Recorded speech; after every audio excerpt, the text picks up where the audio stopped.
One Story 49. Nehemías y el muro. Nehemías 1:13. Dios, conforme a su pacto, permitió que el templo de Jerusalén, que había sido destruido, fuera reconstruido después de 70 años. Aunque el nuevo templo no era tan majestuoso como el de Salomón, cuando David quiso construir un templo, Dios ya había dejado claro que lo importante no era la apariencia o el tamaño, sino la función espiritual del templo. Así que el templo construido por Zorobabel cumpliría su papel temporalmente, pero desaparecería con el tiempo. Todo se completaría con la venida de Jesucristo, el verdadero y eterno templo. Ahora que el templo, que prefiguraba a Jesucristo, había sido completado, el pueblo de Dios debía vivir una vida centrada en el templo, es decir, una vida centrada en Jesucristo, caminando con Dios. Sin embargo, aunque el templo ya estaba construido, el muro de la ciudad aún no había sido reconstruido. Sin el muro, el templo permanecía vulnerable, y su función como centro de adoración no podía protegerse completamente. La historia de Nehemías es la historia de la reconstrucción del muro bajo el liderazgo de Nehemías, quien guió al tercer grupo de los que regresaron del exilio. Nehemías aparece en la Biblia después del primer regreso del exilio, del inicio y la interrupción de la construcción del templo, de la reanudación y finalización de esa construcción bajo los profetas Ageo y Zacarías, y después de la obra de Mardoqueo y Ester. Esto ocurrió unos 90 años después del primer regreso y unos 70 años después de la finalización del templo de Zorobabel. En ese tiempo, Nehemías servía como copero del rey en el palacio persa. Escuchó noticias de su hermano Hananí, que había llegado de Judá, los que se han librado del cautiverio y se encuentran allá en la provincia están en gran desgracia y humillación. El muro de Jerusalén está derribado, y sus puertas han sido consumidas por el fuego.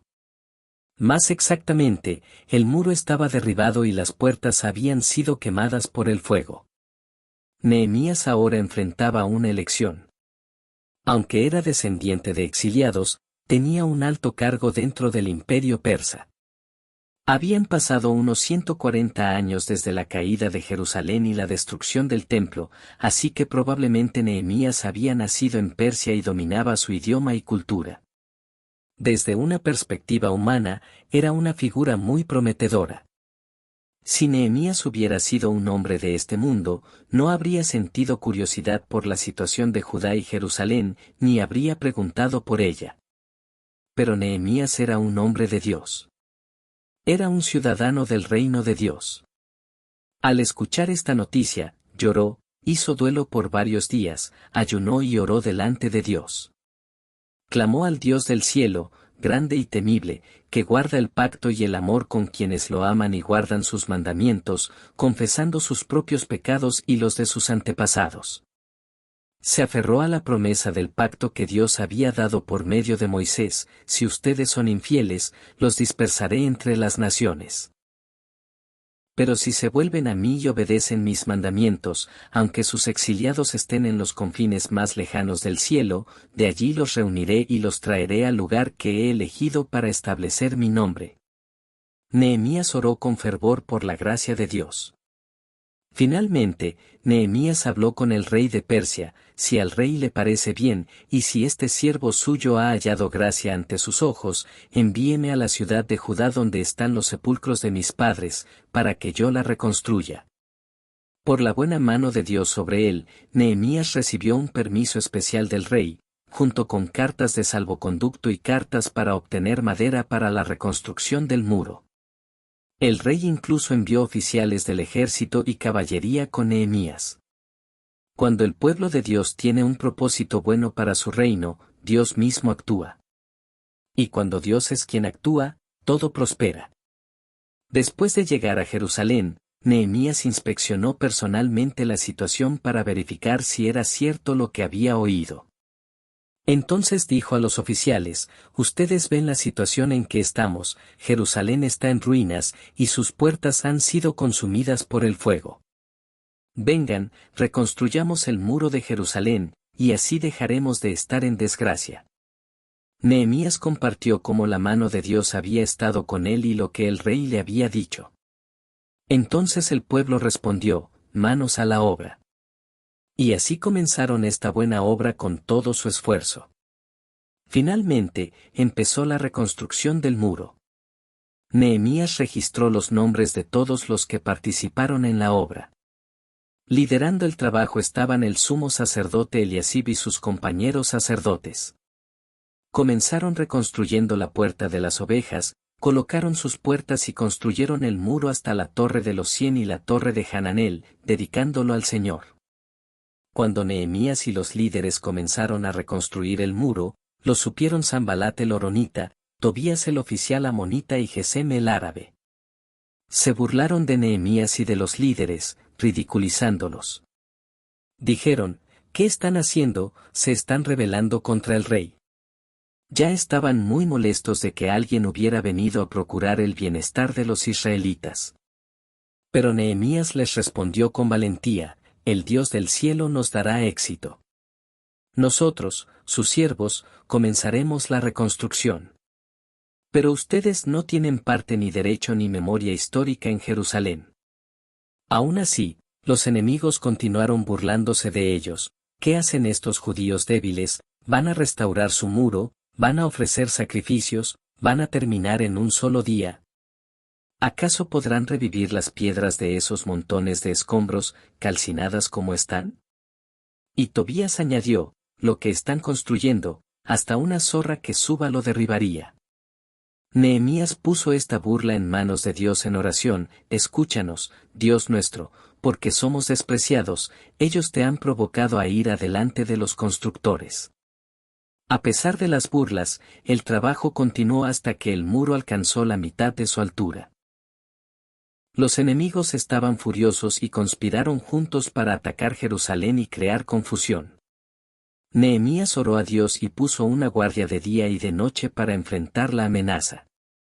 Incluso dentro de la ciudad surgieron problemas. El pueblo de Judá se quejaba, la fuerza de los trabajadores está decayendo, y hay muchos escombros. No podemos reconstruir el muro. Los enemigos también tramaban venir en secreto y matarlos. Los judíos que vivían cerca de ellos advertían repetidamente a Nehemías que se retirara. Nehemías armó al pueblo y los animó, nuestro Dios peleará por nosotros. La mitad de los hombres trabajaba mientras la otra mitad hacía guardia, y todos, incluido Nehemías, se mantenían listos, incluso al ir por agua, con las armas en la mano. Pero los desafíos no solo eran externos. Dentro del pueblo, había usura entre los mismos judíos. Los nobles y oficiales cobraban altos intereses a sus propios compatriotas. Los pobres alzaron su voz en protesta. Nehemías reprendió a los nobles y oficiales, y les ordenó devolver lo que habían tomado. Ellos aceptaron y juraron que lo harían. Como gobernador, Nehemías no exigió la asignación de alimentos correspondiente al cargo, por respeto a la carga que el pueblo ya llevaba. Cuando el muro estaba casi terminado, los enemigos intentaron hacer salir a Nehemías para matarlo. Pero Nehemías respondió, estoy realizando una gran obra y no puedo bajar. Le enviaron una carta abierta llena de mentiras para intimidarlo. Pero Nehemías respondió, nada de eso está sucediendo, todo lo estás inventando en tu mente, y oró, ahora, fortalece mis manos. Un hombre llamado Semaías intentó asustar a Nehemías para que se escondiera en el templo, pero Nehemías discernió que era una trampa y la superó por medio de la oración. Finalmente, el muro fue terminado en solo 52 días. Todos los enemigos y las naciones vecinas tuvieron temor, porque reconocieron que esta obra se había realizado con la ayuda de Dios. Dios lo había hecho. Nehemías ordenó que las puertas no se abrieran hasta que el sol estuviera alto, y que se cerraran y aseguraran mientras se colocaban guardias.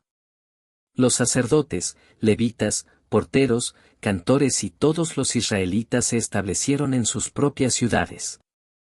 Ahora que el muro fue terminado, ¿qué seguía? Aunque hubo un intervalo de tiempo, debemos entender claramente el orden de los acontecimientos.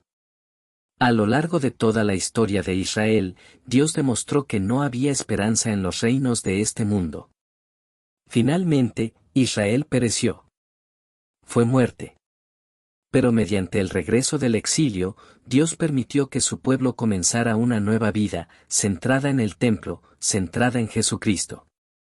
Sin embargo, incluso con el templo reconstruido, era difícil vivir una vida centrada en el templo mientras el muro seguía en ruinas y las puertas quemadas. Finalmente, el muro fue completado. El muro distinguía y separaba el templo del mundo. Ahora, lo que quedaba era cuidar bien las puertas. Un muro fuerte aseguraba puertas fuertes. Y unas puertas fuertes asegurarían una vida centrada en el templo. Por eso Nehemías instruyó al pueblo a vigilar cuidadosamente las puertas. Entonces, ¿qué viene después? Volver a la palabra. Nehemías reunió a todo el pueblo en la plaza frente a la puerta del agua.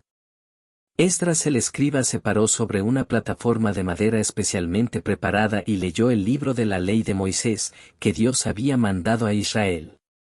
Leyó desde el amanecer hasta el mediodía ante todos los que podían entender, y el pueblo escuchaba con atención el libro de la ley.